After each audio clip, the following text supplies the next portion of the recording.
Queridos amigos, que o amor de Jesus nos envolva na sua ternura sempre nova. Ora, direis ouvir estrelas, certo perdeste o senso. Eu vos direi, no entanto, que para ouvi-las, muita vez desperto, e abro as janelas, pálido de espanto, e conversamos a noite inteira enquanto a Via Láctea, como um palho aberto, cintila, e ao vir do sol, saudoso em pranto, ainda procuro pelos céu deserto. Deslocado amigo, que conversas com elas? Que sentido tem e o que dizem quando estão contigo? Direi, amai para entendê-las, pois só quem ama pode ter ouvido capaz de ouvir e entender estrelas. A nossa relação com o céu é sempre enigmática. Temos sempre uma tendência a contemplar o céu estrelado.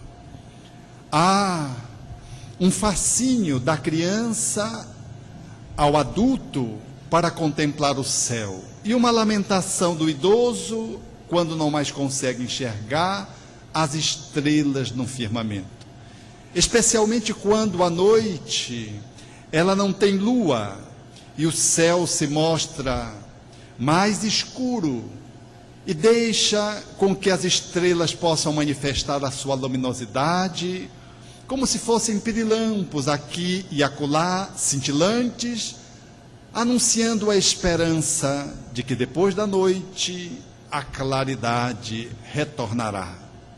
Pois a estrela nos céus, em parte, queria nos dizer que jamais deveríamos perder a esperança.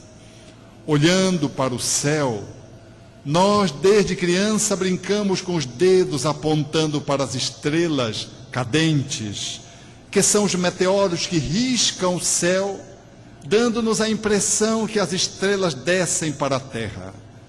Brincamos aqui e acolá, os mais adultos, contemplando este ou aquela constelação para tentar identificar quem está posto naquela constelação, se dizendo você que é aquela estrela, ou que aquela estrela é a sua favorita.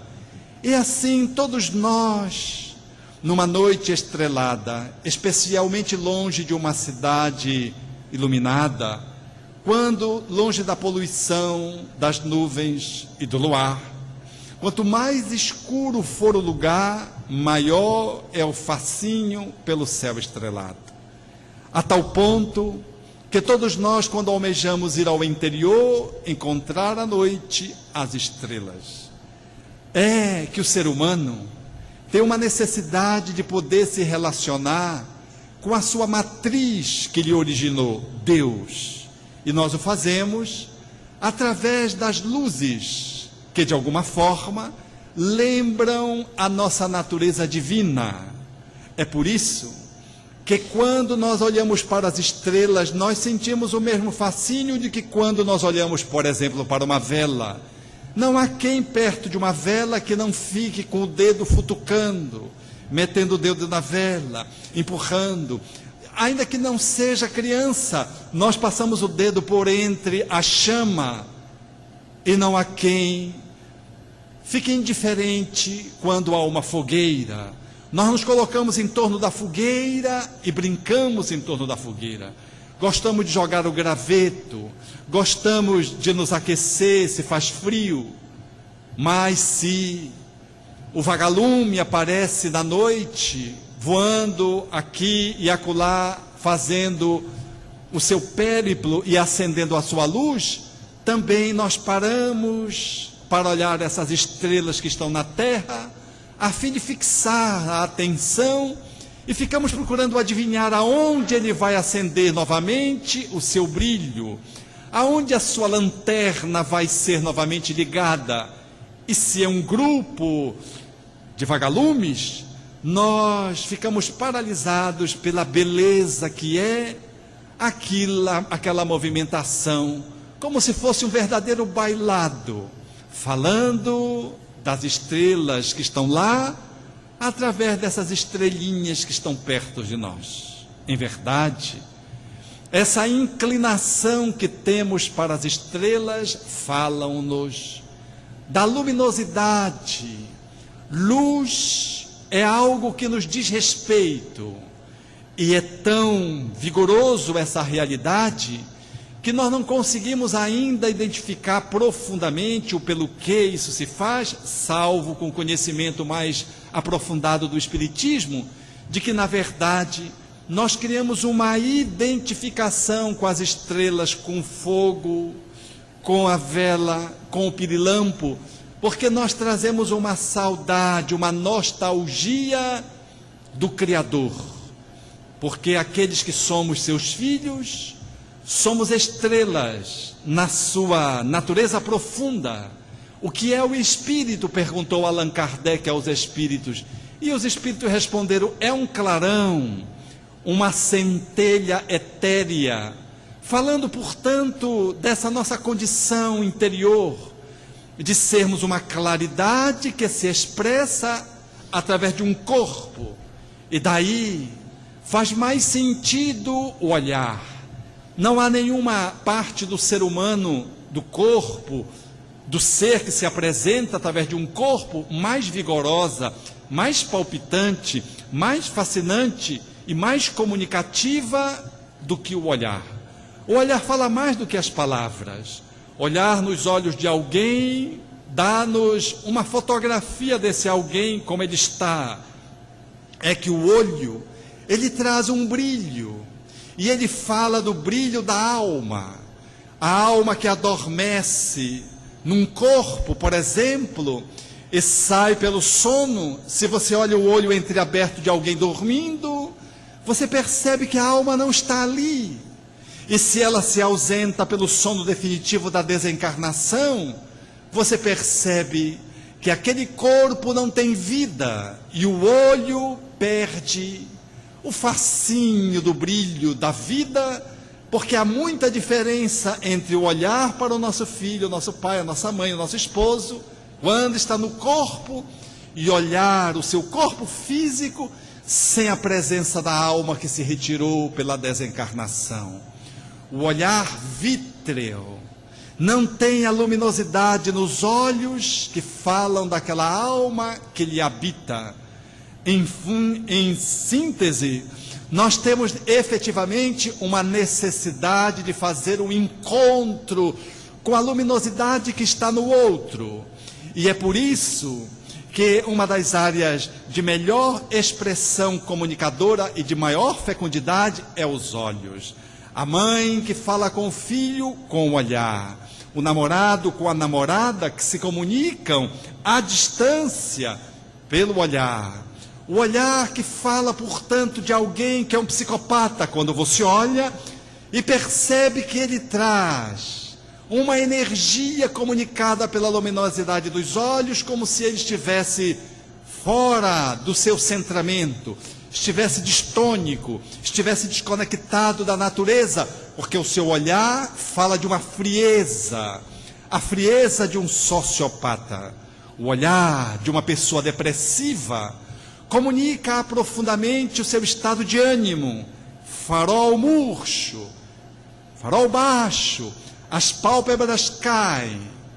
A claridade do olhar denuncia isso, porque a luminosidade desse olhar diminui, os olhos ficam embaçados, como que a lágrima, ela que lubrifica os olhos, é como se ela estivesse escassa, e aquele olhar de peixe morto fala, portanto, de alguém que está quase morto, porque a depressão é algo que nos leva para um fenômeno de morte, nos lembra a morte.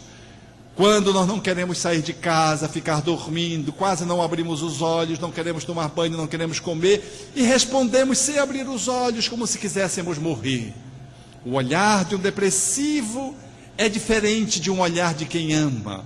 ou de quem está venturosamente apaixonado, apaixonada. Basta você olhar para os olhos de uma pessoa apaixonada e você logo identifica um brilho diferente.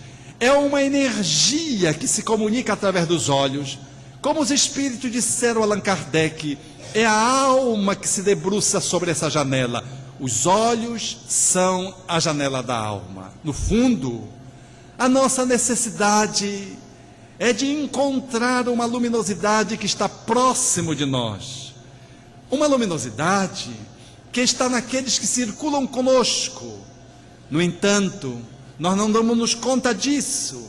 Temos uma saudade da luz e ficamos paralisados nas estrelas, na luminária, no pirilampo, na vela. Mas na realidade o que nós desejamos é encontrar a luz. E quando encontramos alguém em que essa comunicação luminosa se faz pelo olhar, nós nos tornamos a pessoa mais venturosa, nos tornamos uma pessoa feliz, e não queremos de modo algum perder o olhar de olhar para um filho, de olhar para um parceiro com quem nós nos envolvemos numa relação amorosa de profundidade, olhar para um pai, ainda que ele esteja decadente, numa idade avançada, o seu olhar fala-nos nas entranhas. A nossa nostalgia, portanto, é de uma claridade que dorme dentro das pessoas. Esse fenômeno de buscar a claridade fora é uma ânsia, uma ansiedade, um desejo de encontrar a claridade dentro de nós e dentro do outro. Esse talvez seja o enigma explicativo da maneira pela qual, do motivo pelo qual nós nos fascinamos com os neons. Quando nós observamos pela televisão, pelas fotos, pelos vídeos, por exemplo, Nova York, ela impressiona aquela cidade porque há muitos neons, há muita claridade, e ela fala, portanto, indiretamente, aquilo que é a nossa necessidade profunda de fazer conexão com a luz interna. Mas poucos de nós nos familiarizamos com essa realidade, damos-nos conta disso, e só o fazemos quando estamos apaixonados por alguém. Mas à medida que vamos estudando, nós vamos nos dando conta de que esse anseio, na verdade, é um anseio de autoencontro. É uma necessidade que nós temos de fazer contato com a nossa própria sagrada origem, origem divinal, origem luminosa, porque Deus é espírito, como diria Jesus à mulher samaritana. E os espíritos somos aqueles que somos seus filhos, que fomos criados à sua imagem e semelhança. Se somos claridade, luz, centelha, somos filhos da grande luz que é Deus. Essa necessidade de encontrar Deus fala da nossa necessidade de autoencontro. E o nosso autoencontro, ele é mediado através do outro. É por isso que duas pessoas, quando se encontram amando, elas não têm fome, elas esquecem um horário. Eu lembro-me de um amigo que ele era muito fiel aos mandamentos da sua mãe. Quando a mãe dizia tal horário, ele sempre chegava naquele horário ou antes, nunca desobedecia a mãe. Era de uma disciplina incalculável, até um dia em que ele saiu e encontrou uma menina da idade dele, pela qual ele se apaixonou no primeiro encontro. Nesse dia ele esqueceu da mãe, esqueceu do relógio, chegou 4 horas da manhã em casa. A mãe estava para ser internada no hospital de atendimento de emergência, porque ela achou que o filho tinha se perdido simplesmente. Naquela época, não era época de sequestro, não tinha essas confusões que tem agora, mas ela ficou sem entender, e ele chegou 4 horas da manhã, sorridente, chegou feliz, e ela, agoniada, ele não se dava conta que tinha passado tanto tempo. Vejam, os nossos filhos, ou nós mesmos, apaixonados, falando ao telefone. Não tem assunto que se acabe. Tem sempre um assunto que emenda no outro, que emenda no outro, que não emenda no outro. Não é assim quando a gente chega, por exemplo, da casa da pessoa amada, e ao chegar, a gente pega o telefone para dizer que chegou. Olha, acabou de sair, passou às vezes o dia com a pessoa amada. E se alguém indagar, mas por que você vai para o telefone? Por que você vai telefonar? Não, eu vou dizer que eu cheguei. Aí pega o telefone sem fio ou com fio e faz aquele telefonema para dizer que chegou. É meia hora para dizer que chegou. Porque está amando. E ao amar e ser amado, nós experimentamos a atitude de êxtase.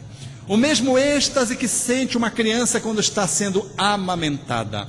Uma criança no seio, você pode apagar a luz, acender a luz, fazer barulho, tocar no seu pé, ela não está nem aí para você. Ela está num êxtase. Ela está numa atitude de profunda comunhão com a mãe, amamentando-se, tomando o seio da mãe, e nada a perturba. Pode vir um carapanã, uma muriçoca para os internautas, e beliscar a criança, e absolutamente ela continua mamando, ela não se incomoda.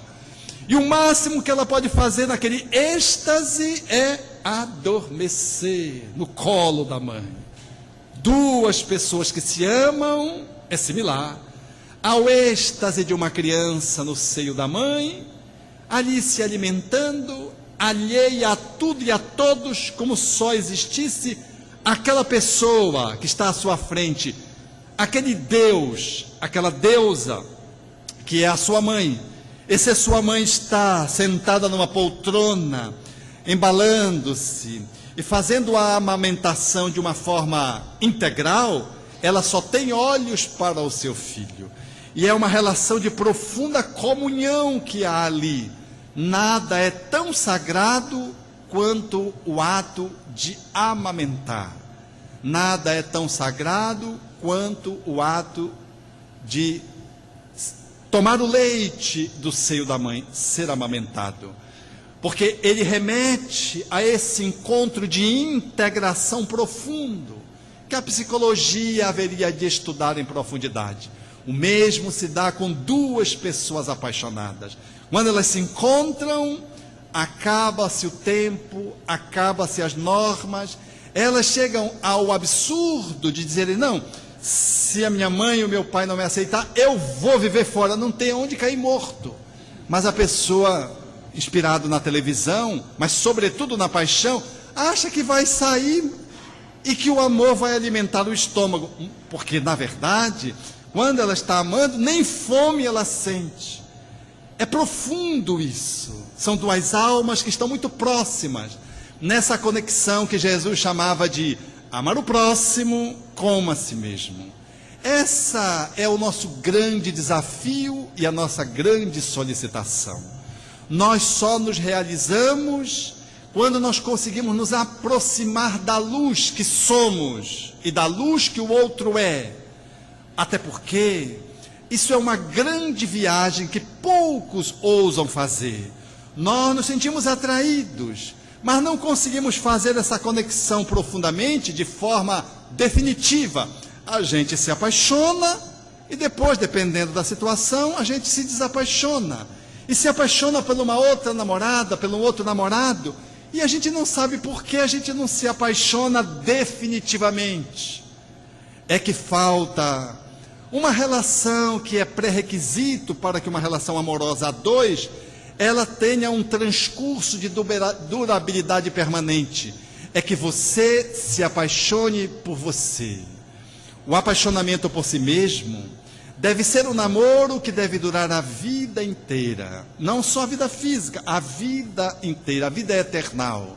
Ou seja, eu só dou conta de me envolver profundamente, amorosamente com alguém, quando eu consigo amorosamente me encontrar. Mas quão poucas pessoas assim se encontram. A maioria das pessoas vivem na periferia de si mesmos, vivem nos arredores de si próprio, não consegue fazer esse movimento de auto-incursão, de mergulho, de autoapropriação, de autoconhecimento, para que haja um autoencontro. É mais ou menos como diria a mestra Sufi Aldovia, diria a mestra, que se agachava procurando algo. Os discípulos se aproximaram e perguntaram: mestra, o que é que você procura? E ela disse: eu estou procurando uma agulha. Os discípulos se agacharam fora da casa e começaram a procurar a agulha, e não encontravam a agulha. Até que, num determinado momento, um deles se aproximou e disse: mestra, a tarde começa a cair, vai logo ficar escuro aqui. Aonde mesmo é que a senhora perdeu a agulha? Por onde é que a senhora andou, para que a gente possa procurar e achar essa agulha que nós não estamos encontrando? Ela disse: não é importante aonde eu perdi a agulha. Mas como, mestra? Quando nós lhe perguntamos o que você perdeu, você primeiro disse que não sabia, que não era importante o que tinha perdido. Quando nós insistimos, você disse: é uma agulha. E nós estamos a procurar a agulha, e agora, quando a gente pergunta aonde você perdeu a agulha, você diz que não é importante. Ela diz: não, não é importante. Mas já que vocês estão insistindo, eu vou dizer: eu perdi a agulha dentro da casa. Os discípulos ficaram: mas como dentro da casa, se nós estamos procurando fora? Era a metáfora, o ensino simbólico. Ela queria ensinar para os discípulos essa gradação do ser humano com relação a ele próprio. A maioria dos seres humanos estão procurando alguma coisa fora de si mesmo, no status, na beleza do corpo, no prestígio, nas condecorações. Fora da casa são as máscaras sociais, são os nossos atributos externos, pelo qual a sociedade nos conhece. Quem é você? Eu sou professor, eu sou um doutor, um marceneiro, um empregado doméstico. É a minha máscara social. Ou então, você se apresenta com um corpo escultural, e as pessoas olham para você e pensam que você é aquilo. Uma pessoa bela, com um corpo bem definido pelo exercício da musculação, pelo esporte. E você usa uma roupa bem colada para mostrar que os seus músculos, eles estão todos no lugar. Dá para fazer um estudo de anatomia perfeita, não precisa de nenhum boneco, não precisa de nenhum cadáver e não precisa de nenhuma caveira. Você mostra a estrutura muscular e é capaz de entrever um ser humano completo. No entanto, o tempo demarca inexoravelmente de que esses músculos e esta beleza têm um tempo de validade. Ninguém, por mais belo e musculoso que seja, consegue avançar nas décadas. À medida que o tempo vai passando, ainda que você queira, o corpo vai perdendo a beleza. Na pior das hipóteses, você envelhece. E quando você envelhece, você perde aquela beleza juvenil, você perde aquele vigor, aquele viço da mocidade, da idade adulta, no seu melhor tempo, no seu melhor momento. Quando você envelhece, você já não ouve direito, já não enxerga direito, já não tem velocidade no andar. Ainda que você não seja uma pessoa doente, você é uma chama que está apagando, porque a vitalidade já não é mais a mesma. Fora da casa, às vezes, nós achamos que somos o corpo. Nós não somos o corpo, mas nós achamos que somos o corpo porque temos um corpo muito belo, muito bonito.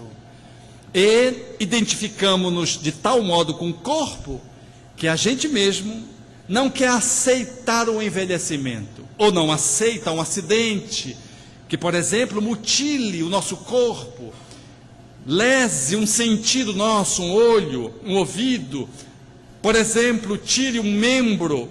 É muito difícil para uma pessoa aceitar.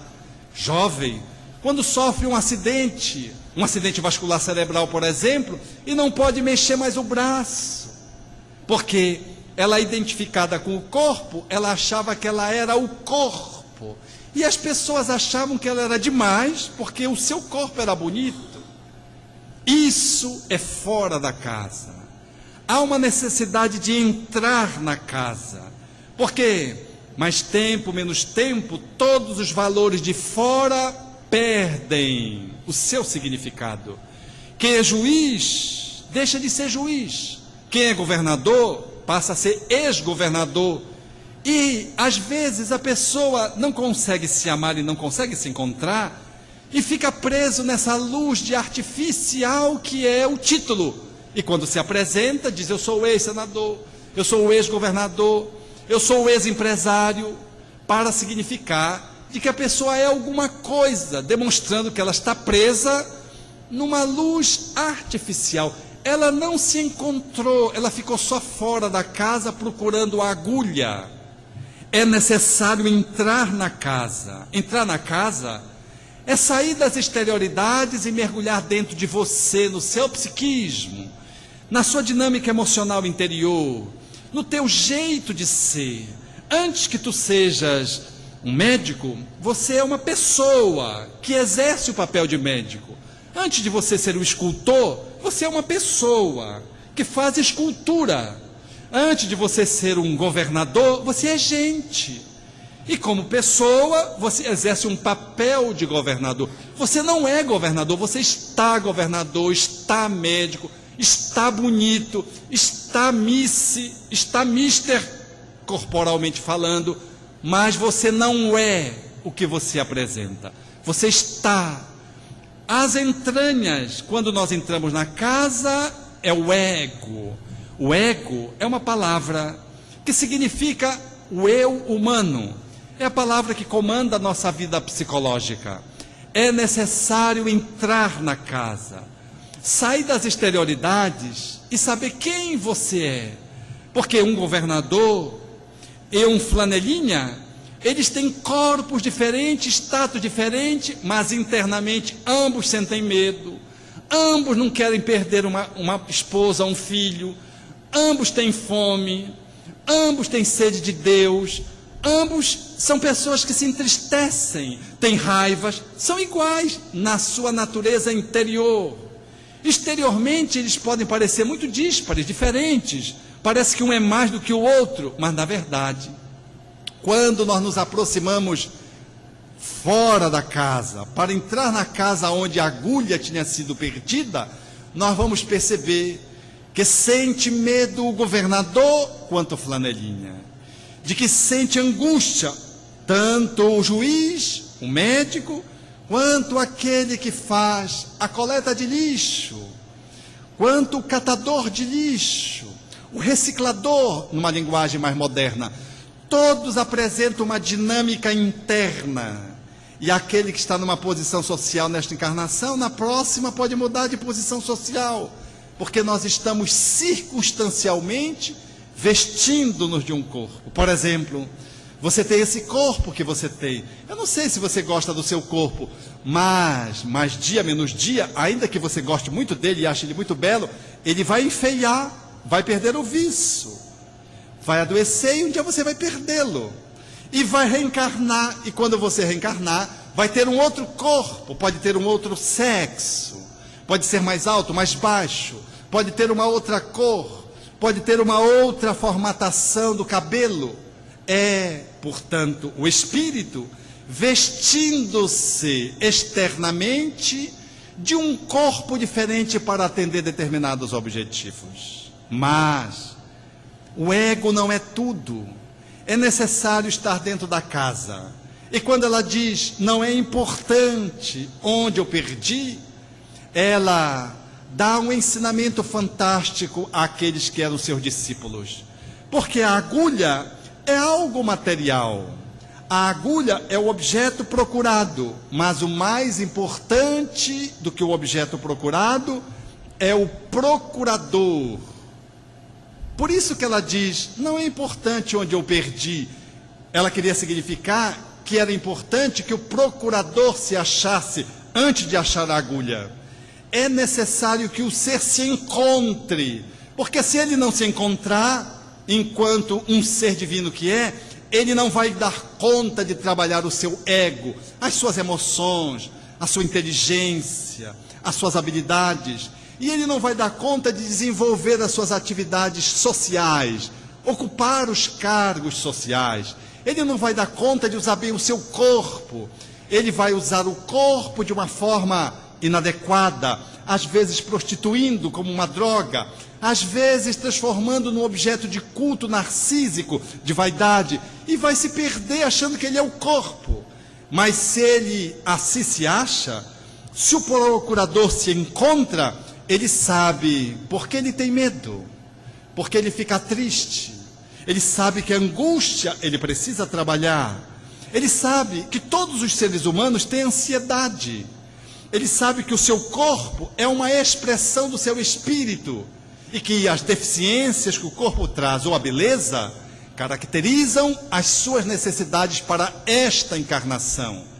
Ele sabe que o poder social que ele tem é muito grave, porque dependendo do uso que ele fizer, ele vai responder positivamente ou vai responder negativamente em função do mau uso que ele fizer de um poder social. Quanto mais poder ele tiver e pior ele usar, mais ele vai sofrer. Então é alguém que, em se encontrando, vai poder avaliar melhor a sua existência e vai poder melhor se colocar na vida, trabalhando o seu ego, trabalhando o seu corpo e trabalhando as suas máscaras sociais.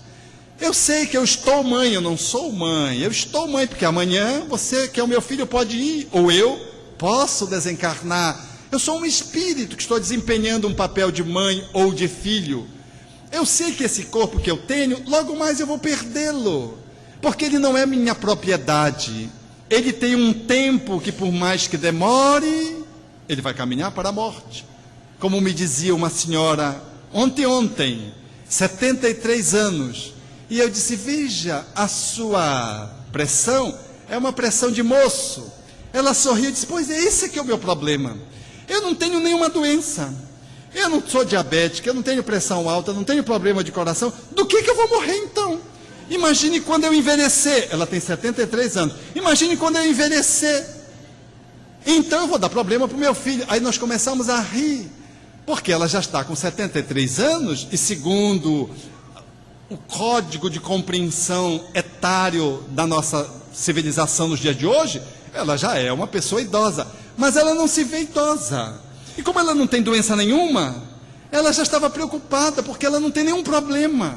E como é que ela vai morrer sem problema, sem doença? Eu logo antecipei que poderia cair um raio na sua cabeça, ela poderia morrer de repente, saindo na rua, uma bala achada, aquela bala que nos acha. A gente pode desencarnar de uma hora para outra. Às vezes a gente está tão bem, quando chega bem ali, pronto, acontece um incidente e lá vai o nosso corpo. De que nós não tenhamos pressa em indagar do Criador pelo que ou quando eu vou desencarnar. Porque eu sou um espírito, e como espírito, a qualquer momento eu posso sair do corpo. E de que aquele cargo que eu tenho numa empresa particular, ou numa empresa socialmente posta pública, de que aquele status que eu ganhei na sociedade, ele é temporário. E que eu, dependendo da forma como eu uso, eu vou tirar proveito, ou então eu vou ficar numa situação lamentável, porque quando eu deixo o corpo, eu vou fazer o balanço da minha encarnação, e vou avaliar quanto eu evoluí intelecto e moralmente, e o quanto eu deixei de evoluir. Eu vou avaliar quantas pessoas eu ajudei, e quantas pessoas eu lesei. E de conformidade com esse balanço, eu programo a minha próxima encarnação. É por isso que tem gente que reencarna feio que dói. Vocês conhecem alguma pessoa assim? Um desconjuro, e vai casar, e casa com uma pessoa bela ao seu lado. Porque quando dois feios estão casados, é tudo de bom. São dois feios. Agora, quando um é bonito e o outro é feio, aí você acha esse que é feio mais feio ainda. Eu conheci uma pessoa assim. Ele casou com uma pessoa muito feia. Pense numa pessoa feia. É mais do que vocês estão pensando. Era uma pessoa horrível. Porque era uma pessoa... Porque eu vi eu estava conversando com esse casal, e ele casou com ela porque ele tinha medo de ser traído, e ele vai escolher uma pessoa horrível para poder casar, para não traí-lo. Não obstante, não conseguiu lidar com seu ciúme, continuava com ciúme, e estava me procurando naquela época para tratar do ciúme dele. E a esposa, a horrível, me dizia: doutor, eu só posso no carro olhar para frente, porque se eu olhar para o lado ele briga, mesmo ela sendo horrorosa, porque ele tinha um trauma e ficou ciumento, e achou que casando com uma mulher feia resolveria a encrenca. Vocês não imaginam, o ser humano é assim, é meio atrapalhado. A gente pensa que algumas coisas são do jeito que a gente acha que é, mas não, tem cabeça para tudo quanto é tipo de gosto. Eu me lembro de uma jovem que dizia: não, uma solteira, uma jovem muito bonita, ela dizia assim: eu não dou em cima de homem solteiro, eu só dou em cima de homem casado. Eu digo: mas por quê? Ela disse: não, porque se ele está solteiro é porque ele não presta. Eu dou no homem casado porque presta. Veja como é a lógica de cada um. Então, se nós não nos encontramos, nós não damos conta de lidar com as nossas emoções, com o nosso ciúme, com a nossa ansiedade, com a feiura, porque eu tive uma belezura na outra, usei mal a minha beleza, agora vi feio que dói. Ou então, eu vi com uma possibilidade de riqueza incalculável, mas desperdicei a riqueza, fui perdulário, estraguei-me, e os outros usando a riqueza, explorei os outros, aí eu reencarno pobre, aquele pobre que fica sempre no fiel da navalha, um pouquinho menos ele é miserável, então ele fica entre o pobre e miserável, e leva uma encarnação inteira assim, tudo que vem passa pelo lado dele, mas não chega nele. E olha que ele joga na loteria esportiva, na loto, na mega, na cena, não ganha nada, nem no bicho ele ganha, porque ele vem, parece com uma sina. Meu pai era assim, ele jogava nos jogos de um modo geral, e eu dizia para ele: papai, o senhor não vai ganhar, papai.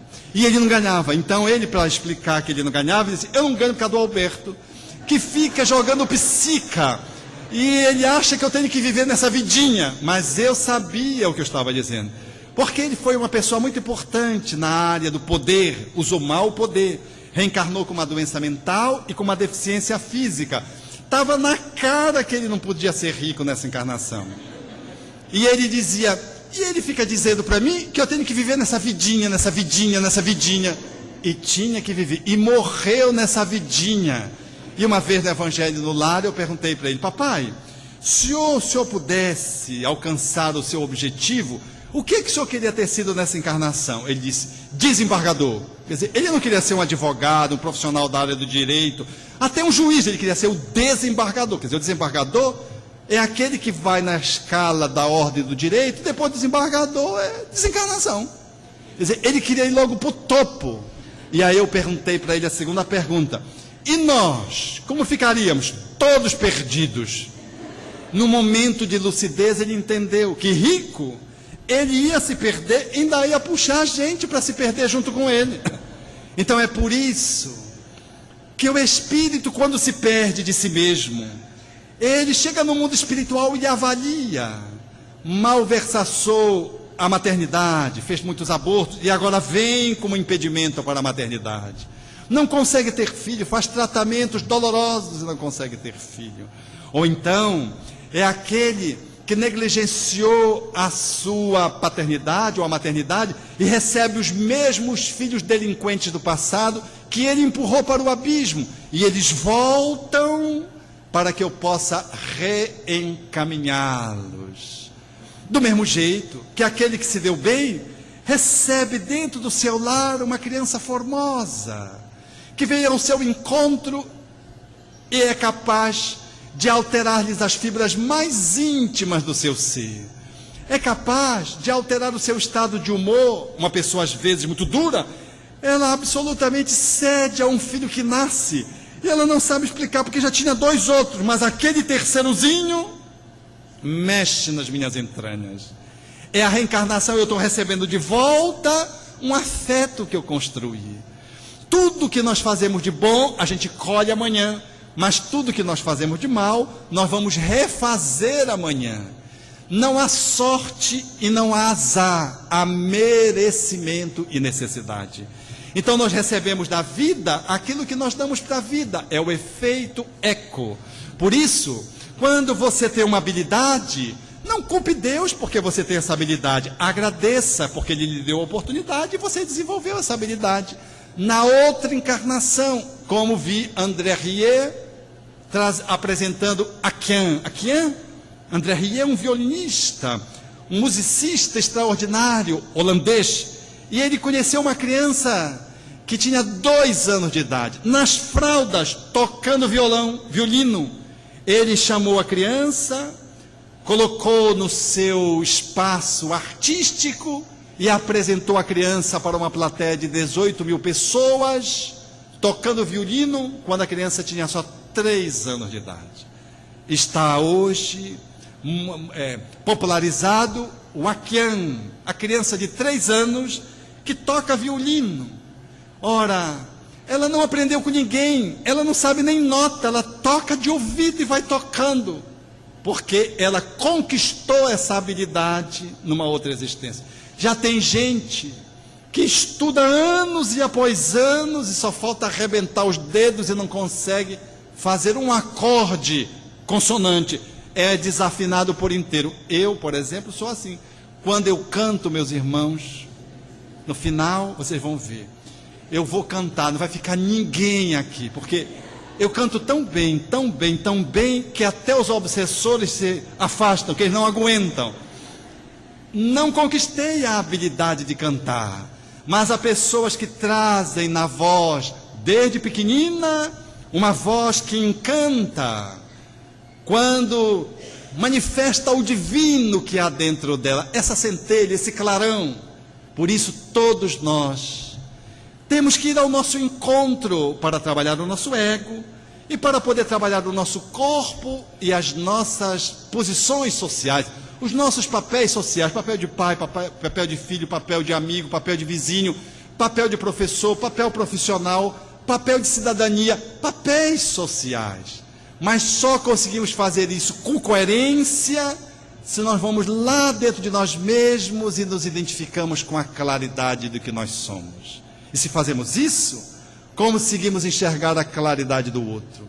Mesmo que o outro esteja pervertido, mesmo que o outro esteja mal, como aconteceu agora na última palestra de Valdo Franco em Belém, aquela senhora que fora ali assaltada ou fora transformada em refém, quando a polícia saiu atrás daquele jovem, menor de idade, mas que estava com porte de arma, com arma na mão para fazer o assalto, ele entrou no carro e fê-la refém por alguns momentos, porque logo ela dissuadiu daquela atitude, convenceu ele a se entregar, e ele, mediante o convencimento dela, saiu abraçado com ela do automóvel.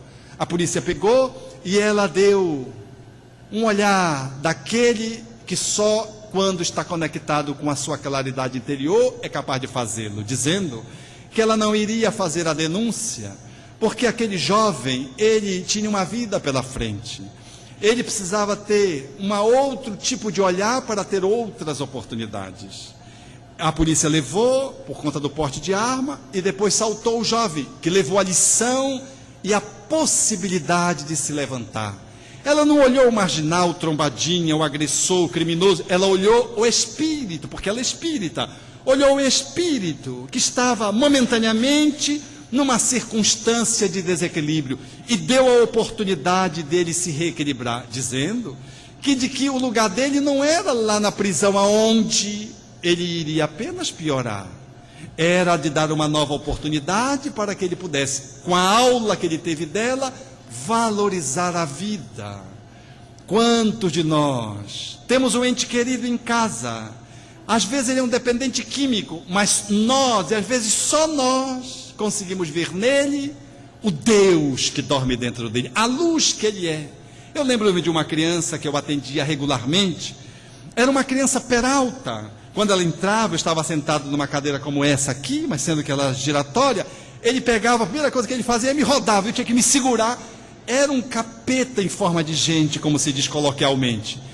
E eu me trabalhava para poder ajudá-lo e trabalhar ele, e ajudar a mãe. E a mãe dizia: doutor, todos os meus familiares são contra mim, porque dizem que ele é assim por causa de mim. E era uma mãe no figurino, pense numa mãe ajustada, equilibrada, mas aquele espírito, talvez, do passado, foi reconduzido a ela para que ela devolvesse a ele o equilíbrio que talvez ela tenha negligenciado. Ou ela era alguém que amava tanto e aceitou ajudar aquele espírito antes de reencarnar. O garoto vivia com ela e com a avó em casa, mas ele quebrava as coisas. Quando entrava no ônibus, incomodava as pessoas e gerava muito constrangimento. Eu a encaminhei para uma psicóloga especialista, suave, doce, que tem esse olhar de olhar as pessoas por dentro. E ficamos fazendo um trabalho. Eu fazia o trabalho médico, ela fazia o trabalho psicológico, e o Dr. Jonas Barbosa, presidente da União Espírita Paraense naquela época, fazia o trabalho de atendimento espiritual. E nós fomos vencendo as etapas. Passado anos, quando eu fazia um curso, quem sentou ao meu lado? A mãe. E disse-me: o senhor não está me reconhecendo? Eu digo: como não? Estou lhe conhecendo sim. Ela disse: pois é, eu quero lhe dar notícia do meu filho. Ele venceu a hiperatividade, a dificuldade de concentração. Hoje é advogado, está fazendo um curso para concurso. E começou a chorar, e começou a dizer: o senhor é uma das pessoas que eu sou mais gratos, a doutora Marta e o doutor Jonas, porque foram as poucas pessoas que conseguiram enxergar o meu filho como eu enxergava. Ele tinha jeito, e teve. A mãe que olha o filho a partir da claridade interna, consegue ver a claridade no outro. Mesmo que não tenha jeito para essa encarnação, por exemplo, um autista, um filho que com 13 anos desenvolve uma esquizofrenia, e que sempre é grave quando surge nessa idade, o filho será um esquizofrênico a vida inteira. Mas alguém que olha o filho esquizofrênico haverá de ver o filho, o espírito reencarnado, sendo tratado pela doença esquizofrenia. A doença já é o tratamento. E aquele filho não só tem jeito, mas os pais acolhem aquele filho esquizofrênico, dando-lhes tudo que a medicina, a psicologia, a psiquiatria pode nos oferecer até o final da sua existência. Quando ele sai do corpo, ele sai como se tivesse saído de um longo trabalho hospitalar. Deixa o corpo, desequilíbrio neurológico, e sai levando gratificadamente as contribuições que ele recebeu dessa existência, agradecendo aquela doença grave que não conseguiu lhe dar lucidez ao longo de 40, 50 anos que ele possa ter vivido. No entanto, só alguém que tem esse olhar consegue olhar dentro de um filho autista, um dependente químico, um esquizofrênico. A luz que está adormecida está momentaneamente bloqueada, eclipsada por desequilíbrios desta, ou sobretudo de outras vidas, e que fazem com que aquele ser esteja fora do prumo, necessitando de alguém iluminado que possa lhe ver a luz que dorme dentro dele, mas que está atrás, como um sol que está atrás de uma grande nuvem negra. Você olha, vê só a nuvem negra, mas você sabe que tem claridade por trás daquela nuvem negra. Você consegue entrever a claridade, e aquela nuvem negra, você sabe que por mais intenso que seja a tempestade, aquelas nuvens passam e depois o sol volta a brilhar. Assim é o Espiritismo. Uma doutrina que nos devolve a arte de ser feliz, porque nos convida a ir além da agulha, além da casa, aonde pretensamente a agulha foi perdida, para ir, sobretudo, encontrar-se. O procurador se achar, porque o procurador, em se achando, ele vai saber fazer uso da agulha, do corpo.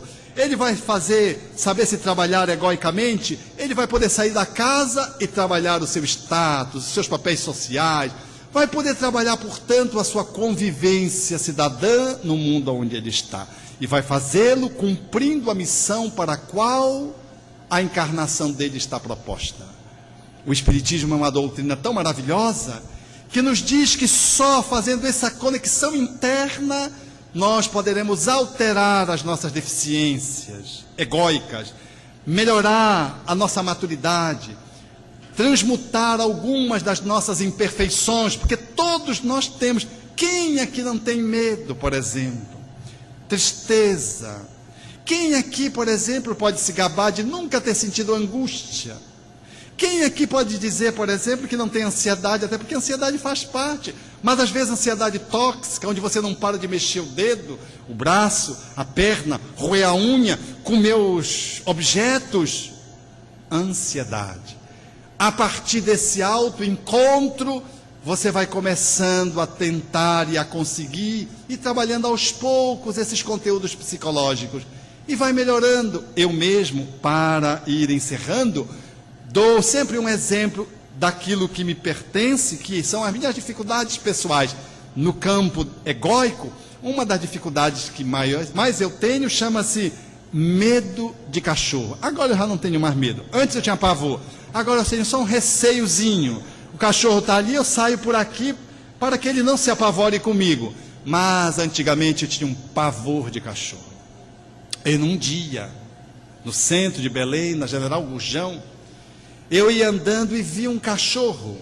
E quem tem medo de cachorro já sabe, quanto maior o cachorro, maior o medo. Se você tem medo de barata, se a barata for grande, voar, e você se escalpela. É assim é. E aí eu vi aquele cachorro enorme, era um cachorro pastor alemão. E ele me olhou com um olhar estranho.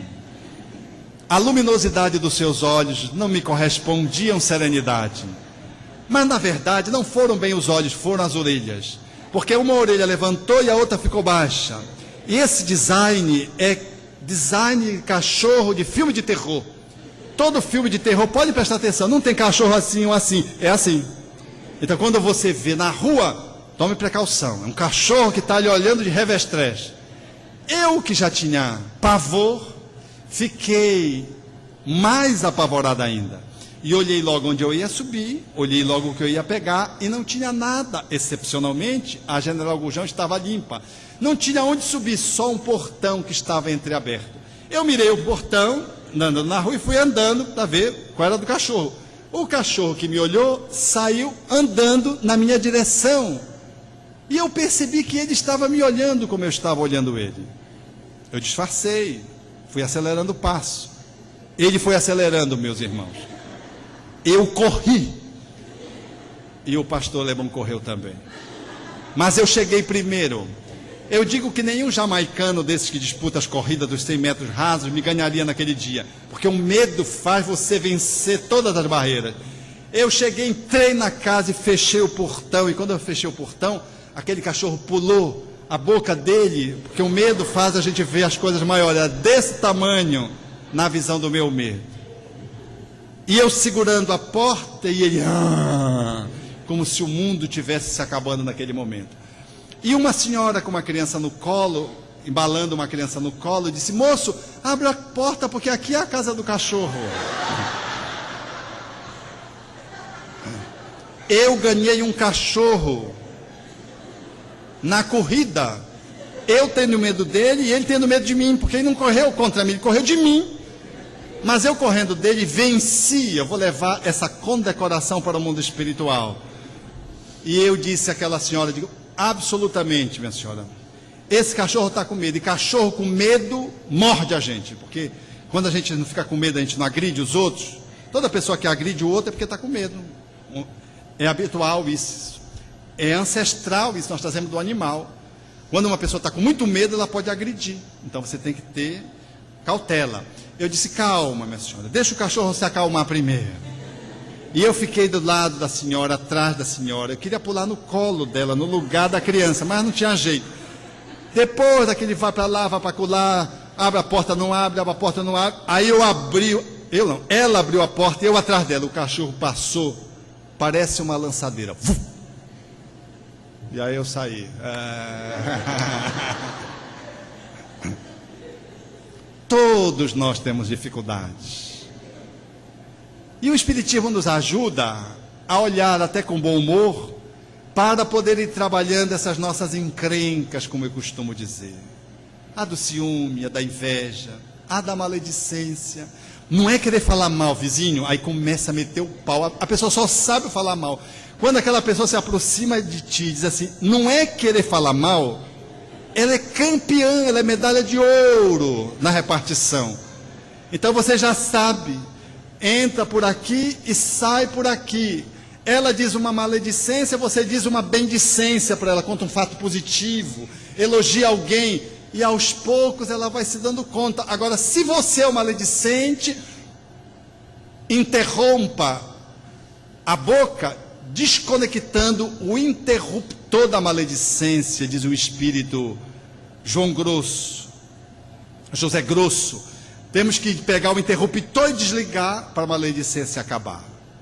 Todos nós, espíritas, temos que nos encontrar.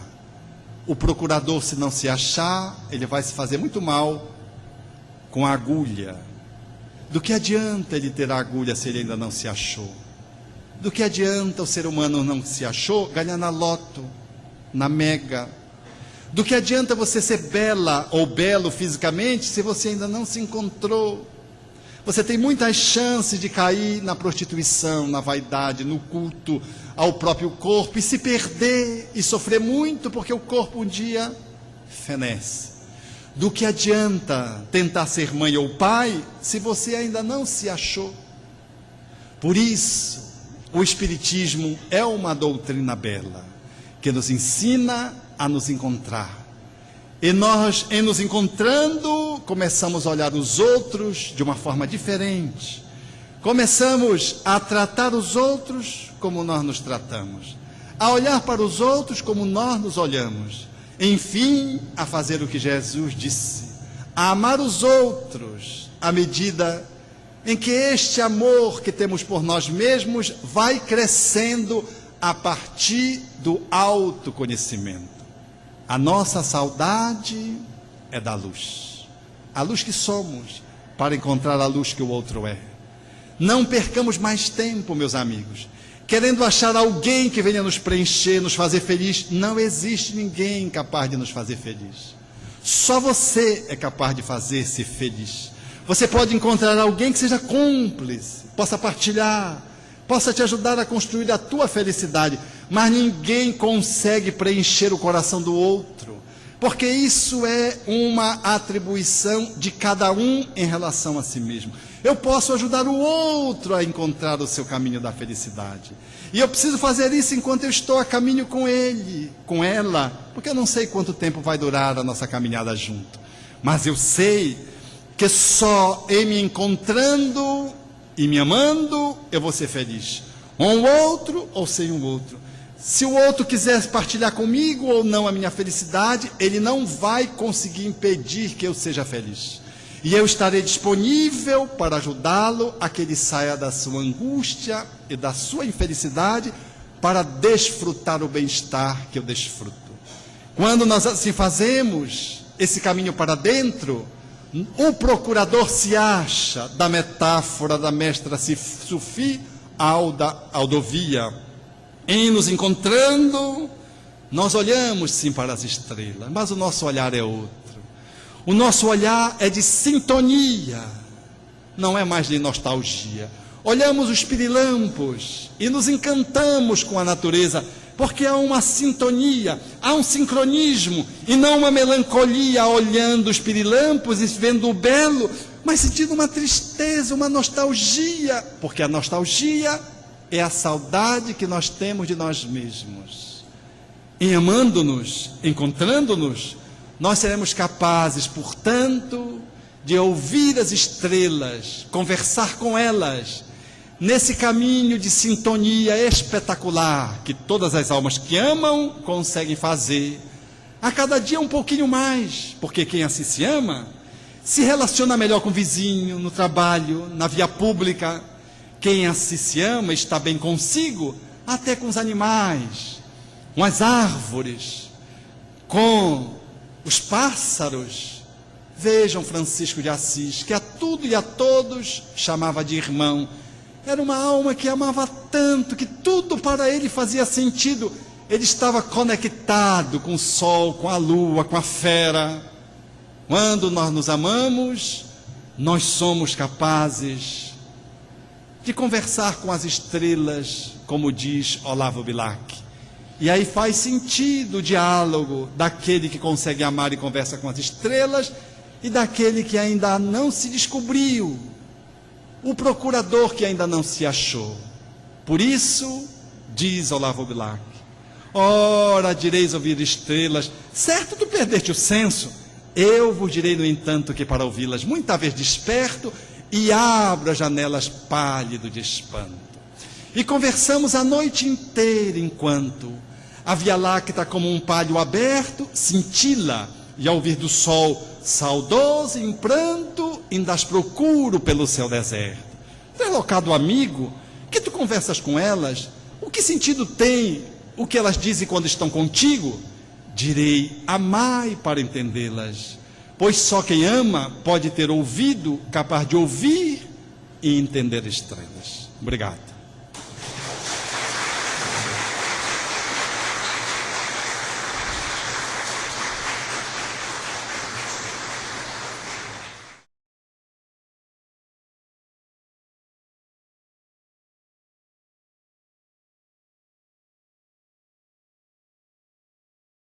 Rede Amigo Espírita, uma ferramenta de união, interação e divulgação do movimento espírita. Acessem www.amigoespírita.ning.com e confira nosso acervo disponível. Rede Amigo Espírita, divulgando, instruindo e unificando.